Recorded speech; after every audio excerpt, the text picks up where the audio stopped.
How to finally break the cycle and start living a better life.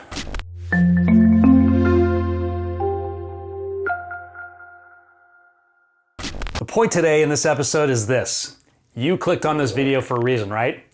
And it's likely you have some questions lingering deep in the recesses of your mind, right?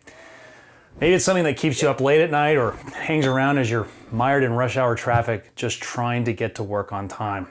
Have that feeling? Perhaps there's stress in your life. I get it. A lot of people are stressed right now, and maybe it's constant. Maybe it's prolonged stress due to your financial struggles. Well, you are not alone. You might be one of the millions of people working full-time at their job or career and still managing to scrape by, living paycheck to paycheck.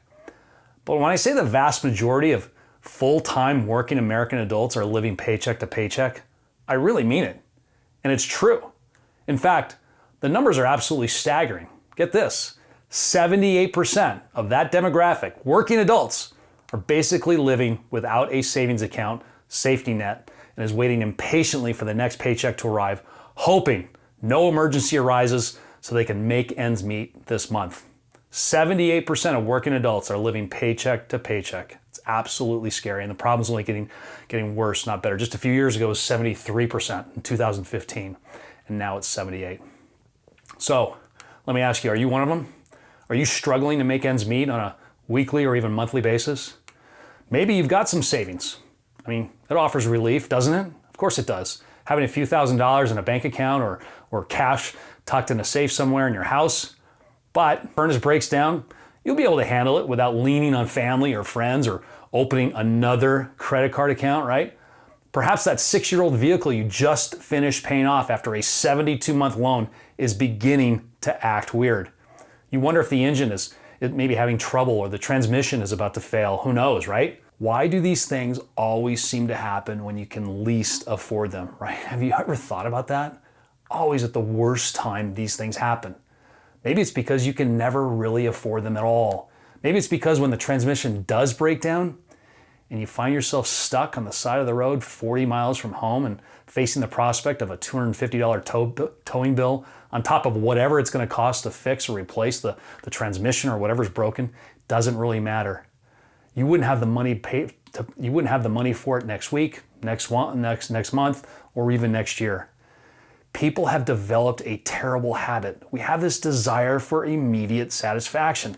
And I don't mean to be a doldrum here, but it's super important that you get really keenly aware of the financial behaviors of what you're doing with your money. Too many people are completely unaware that their actions are never going to get them what they want in the future. When we want something, we just simply buy it, right? And this has all been made extremely possible by easy credit cards. You don't even need good credit anymore to be approved these days. So what do? You go out and grab that next great credit card offer, not even paying attention to the 18 or 25 or even 29% interest it charges. And we get this mentality that I'll just pay it off right away. Right? And we say that to ourselves. And how often does that work out?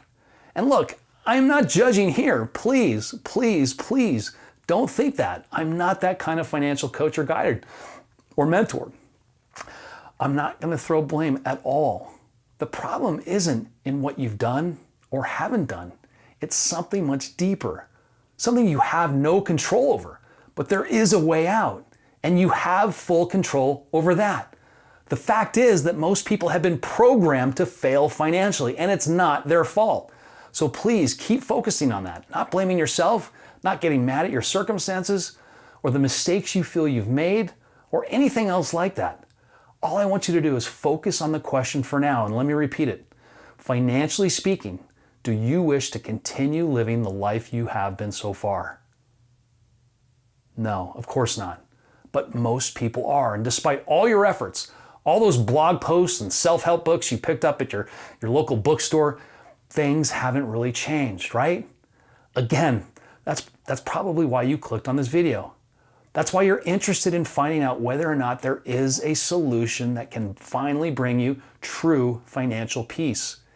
Yes, there are programs and books and step-by-step systems and so forth that promise financial peace, and they may never deliver. Some might, for a while, but the relief may not last.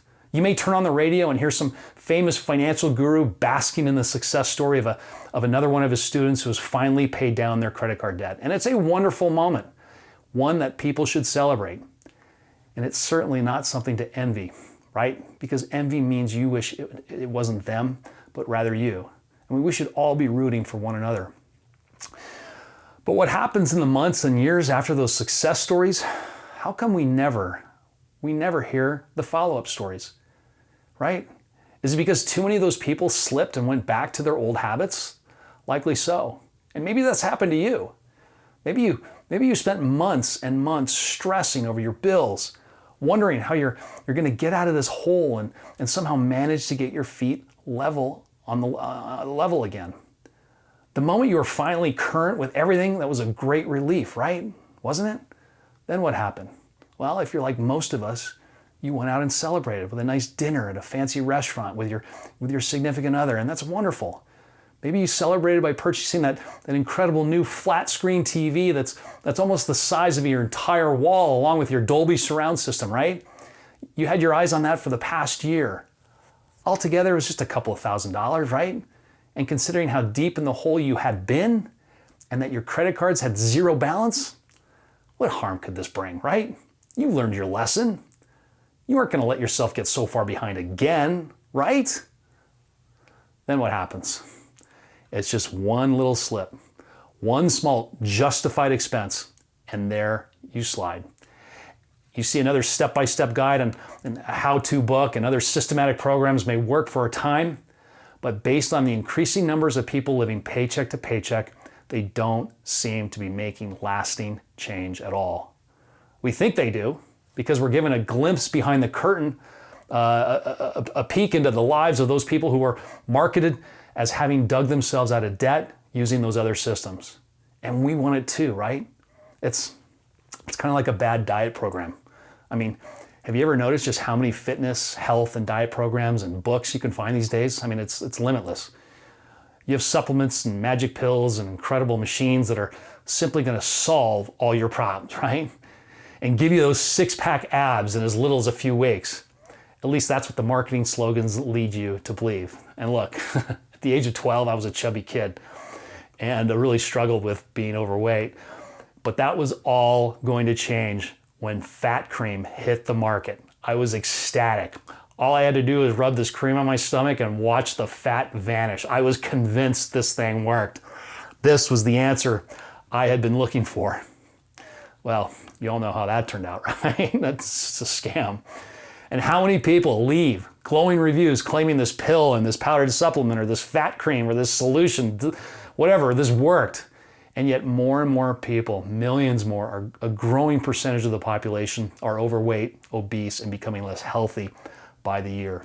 I mean, how can that be? If these magic diet programs, supplements, and fitness regimes actually worked, why is the epidemic getting worse, not better? Most people regress, and they slip back into their old habits.